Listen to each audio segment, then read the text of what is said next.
Ant Oud Chips, born from nature's quiet defense. Not all agarwood is created equal, and not all are burned the right way.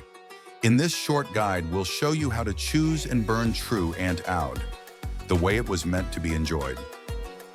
Start by looking for resin-rich chips, dark brown or black with visible oil veins. Real Ant Oud feels heavy in hand and its scent is present, even before burning.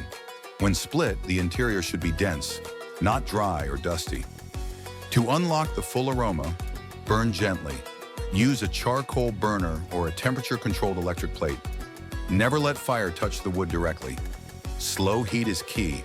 Place a small chip, about the size of a grain of rice, and wait.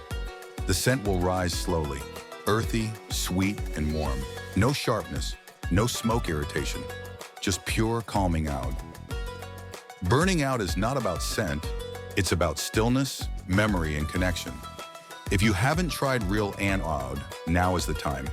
Let nature speak, one quiet breath at a time. Thank you for watching.